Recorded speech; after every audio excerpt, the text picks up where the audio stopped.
Morning students, welcome to your social science class. Today we will solve the book exercise of chapter number 16 civics. Our chapter is our constitution. First question is tick the correct options. आपने correct option को टिक करना है. In a parliamentary form of government, the answer is the executive is answerable to the parliament. एक parliamentary form of government में executive parliament को answerable होता है. Second question is the constituent assembly of India consisted of. Constituent assembly में किनको include किया गया था? आंसर है indirectly elected members. Third question, most of the provisions of Indian constitution can be amended bye. Indian constitution के बहुत सारे provision किसके द्वारा चेंज किए गए हैं? आंसर है स्पेशल मेजॉरिटी. जब हमने चैप्टर रीड किया था मैंने तब भी आपको बताया था कि इंडियन कॉन्स्टिट्यूशन को स्पेशल मेजॉरिटी से अमेंड किया जा सकता है. Next one is freedom of religion makes India. Freedom of religion India को कैसी कंट्री बनाती है बेटा? Answer is secular state.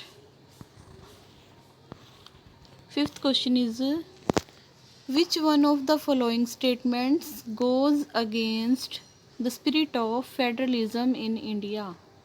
इनमें से कौन सी स्टेटमेंट है जो इंडिया की फेडरलिज्म की स्पिरिट के अगेंस्ट है? The right answer is the government at the centre is very strong. कि जो गवर्नमेंट है वो सेंट्रल लेवल पे बहुत स्ट्रॉन्ग है.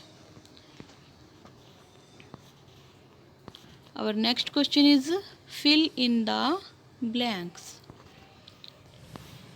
First filling the blanks is dash is the basic unit of society. The right answer is family. Family is the basic unit of society.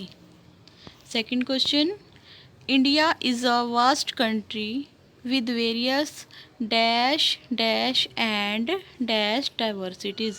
India एक बहुत बड़ी कंट्री है जिसमें कौन कौन सी डाइवर्सिटीज़ हैं बेटा?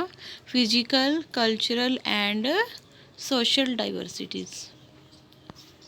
Third question is the constitution provides a set of rules dash and dash acceptable to almost all. Constitution provide a set of rules, principles and laws जो सभी accept करते हैं.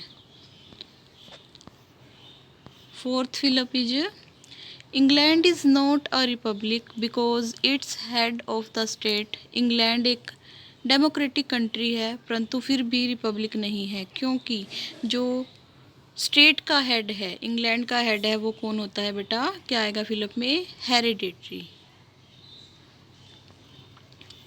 Next question, India has a single dash judicial system. India में कौन सा system है? Single integrated judicial system.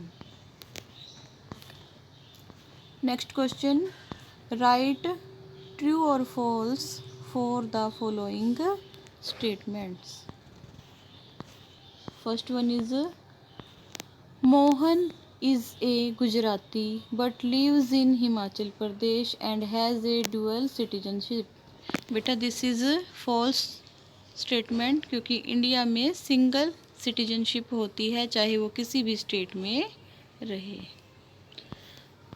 Second, The President of India has the power to remove any judge of the Supreme Court.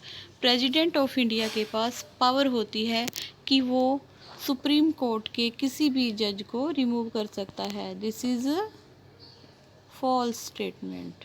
ये false है बेटा क्योंकि president किसी भी जज को रिमूव नहीं कर पाता. Next question, there were 15 female members in the Constituent Assembly of India. India की Constituent Assembly में 15 फीमेल members भी थी. This statement is true. Fourth, the Constitution is called rigid or flexible on the basis of the procedure for its amendments. किसी भी country के constitution को rigid और flexible उसके अमेंडमेंट के प्रोसीजर्स के अकॉर्डिंग कहा जाता है. This statement is also true. Next one is, India is a sovereign and socialist state but not secular. India sovereign और सोशलिस्ट स्टेट तो है पर सेकुलर स्टेट नहीं है. This statement is also false because India is a secular state also. Thank you. Have a nice day. In our next video, we will discuss the question answers of this chapter. Thank you.